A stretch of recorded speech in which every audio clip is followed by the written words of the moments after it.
Welcome to the Woj Lowe off-season special YouTube edition with all the stuff we didn't have time to dive into on the television show. Woj, whew, that was a lot, but we still got a lot to get to. We left a lot on the bone here. A lot of meat on the old bone. Starting with the point guards. We could barely get into the point guards. There are so many that are on the market this summer. It's almost bad to be one of them because there just is there's more point guards than money.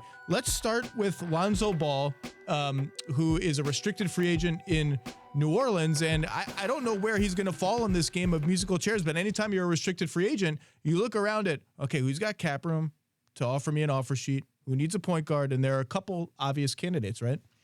I think in a perfect world for both Lonzo Ball and the Chicago Bulls, they end up together. But as you said, it is restricted free agency, which means that the Pelicans can match an offer sheet from Chicago. They could also work a sign and trade and get some assets, or they could just let them go. Remember, we know New Orleans would like to get involved with Kyle Lowry, and I think there's a sense of perhaps them being resigned that Lonzo Ball won't be on their team next year. But can they, even if they match an offer sheet, now you have him as an asset. I know the other thing you can count on with New Orleans right now, they've got that 10th pick in the draft, and they are attaching it to trade offers with Eric Bledsoe. So they want you're going to have to take on that $18 million contract for this year for Bledsoe, and maybe even a Steven Adams in some scenarios. But I think certainly Bledsoe, if they're going to move on from 10. So they've been active in those talks, but I think the Bulls and Pelicans talked about Lonzo Ball at the trade deadline, and I thought they kind of got close. They were dancing around it. I think in the end, there was just some draft capital that the Bulls resisted putting in. They had obviously used picks to get Nikola Jokic, but Vucevic, yeah, they did not get Nikola Jokic. They would be throwing a party in Chicago. They would have given Arturas Karnisovas would have given all his picks. Vucevic, excuse me. Anyway, that's where I think a lot of this starts with Ball. We talked about Dennis Schroeder on the TV show.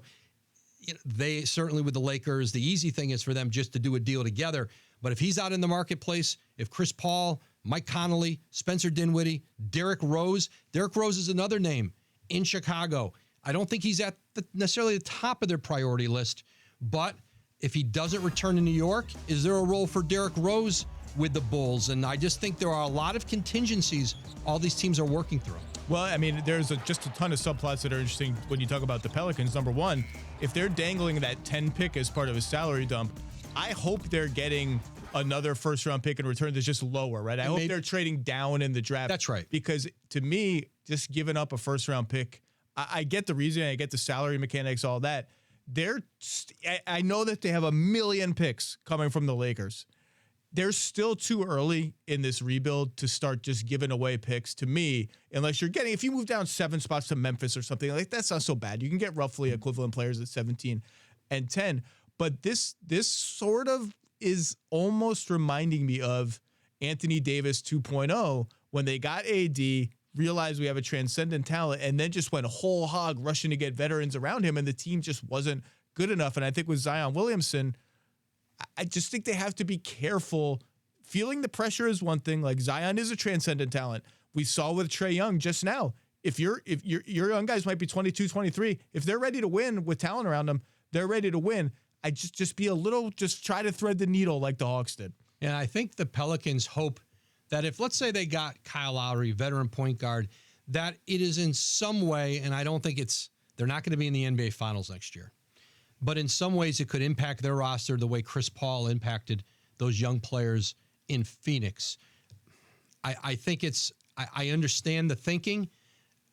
Certainly he'd improve them. They want better decision-making and maturity, all the things that certainly Lowry would bring you, but there's a big market for Kyle Lowry. And you're talking potentially $25 million a year, $30 million a year for Kyle Lowry. It's going to be expensive to get at him in free agency or a sign and trade. After Phoenix, I'm hesitant to rule out anybody making the NBA Finals like 10 months in advance. No one, if we had sat on this show a year ago and said, we might make the finals, Phoenix. Keep it on. I thought, hey, listen, when they made the Chris Paul trade, hey, they're going to make the playoffs. I think they're a playoff team. We thought they'd be good, but finals was. I want to go back to Chicago for a second because I think it was kind of an under talked about story at the end of last season. They put in a lot of draft equity and Wendell Carter Jr., who's I think a decent NBA player, to get Vucevic.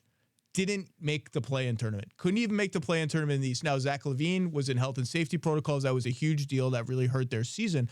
But I think it hasn't been talked about enough that this is a team that's under pressure to win next year. They have to get in the playoffs next year. They have to make a leap next year. And when you look at their core, they don't have this giant Hawksy young core of guys. And that's why the Lonzo thing is so interesting to me. Are they going to be able to get him out and out in free agency? Is it going to cost them Lauri Markkanen, which is a name like you barely hear anymore? That was the rumored deal, was Lonzo for Markkanen. That was the deal. What is going to happen in Chicago? Because they need to put together a team. They're alarmingly dependent right now on guys like Thad Young and Tomas Satoransky. They need to fill out this roster. Yeah, and you just mentioned Satoransky. That's a player that there's a lot of interest in him there, and I think especially very good teams see him as a guy who can just fit in and play a role. Yeah, this is an important summer for this Bulls team, and I think Billy Donovan, Mark Eversley, their GM, and of course Arturas Karnisovas, their president, trying to figure out what the right mix of players looks like. This was a team that was playing really fast last year, and then you trade for Vucevic, and it slows down a little bit. And I think, listen, he's a great. You can play a lot of offense through him. They've got to figure out, and playmaking was certainly a big part of that. I think this is a team that. You're exactly right. They've got to figure out their identity. They've got to get a playmaker to run it. And the Vucevic trade sped up the pressure on this team to not just, like you said, not just be able to get in the play-in, but be like they think they should have a team here now that is a perennial Eastern Conference should be contender. They're still a ways away from that. And we forget things like this, but another guy that went out in that trade was Otto Porter, who the Bulls didn't give up a ton for. Otto Porter was Jabari Parker and Bobby Portis, who now feels like a ton because he's fresh off the final stage. And Otto Porter just didn't work out. He was part of their core. He was the big three that they wanted. And those things just keep rippling into the future. And we saw how Daniel Gafford played with the Wizards. He was a find for that Washington team after he came over in that deadline trade too. Thanks for watching ESPN on YouTube. For live streaming, sports, and premium content, subscribe to ESPN+.